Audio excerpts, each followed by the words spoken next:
जिन जिन माता पिता के बच्चे बाहर पढ़ रहे हैं, देश के किसी कोने में, विदेश में भी अगर पढ़ रहे हैं, तो मैं माता पिता से अपील करूंगा कि अभी जब बच्चे छुट्टी में आएंगे, जब भी आपके घर आएंगे, तो एक काम जरूर करना मेरे कहने से। कहीं भी पढ़ते हो और वो किसी भी देश में रहते हो, लेकिन अगर भारत के नागरिक हैं, अपने बच्चे हैं, तो जब भी वो अब की बार आएंगे तो एक काम जरूर मेरे कहने से करना। जब वो अपना सामान पैक कर रहे हो तो एक छोटा सा गीता और एक छोटी सी रामचरितमानस जरूर बैग में रख देना और उनको ये कह देना कि बेटा अपनी पढ़ाई जारी रखो, लेकिन 10 मिनट भी इसको पढ़ते रहोगे तो तुम्हारे संस्कार नहीं बिगड़ेंगे, इसको भी जरूर पढ़िए, ये उनमें डालिए। ये नहीं करेंगे तो गड़बड़ होगा। और एक मैं ऐसा वाक्य बोल रहा हूं जो व्यासपीठ कह तो रही है लेकिन उसका अर्थ नहीं बताएगी।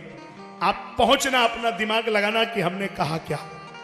आज हर माता, बहन, बेटी, भाई से हमारी करबद्ध अपील है, पूरे देश से अपील है कि अपने बच्चे को हाथ में गीता पढ़ने को दो। क्या?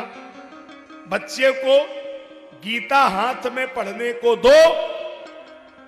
कभी ऐसा ना हो कि बच्चे को गीता पर हाथ रखना पड़े। मैं बोल चुका, मैं जो बोलना था मैंने बोल दिया।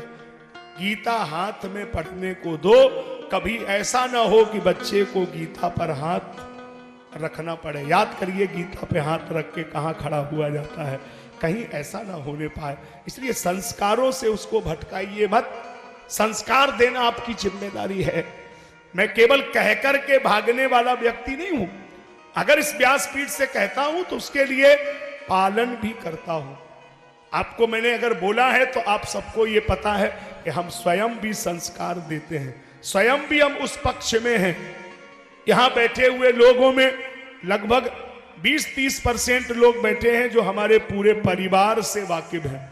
हमारा आज का नहीं है, हमारे बाबा के बाबा, हमारे पिताजी, हमारे ताऊ जी, हमारे चाचा जी, हमारे भाई, और आपने बेटे को भी आप रोज देख ही रहे हैं कि इस मम यही आपके सामने है, ये भी कथा कर रहे हैं।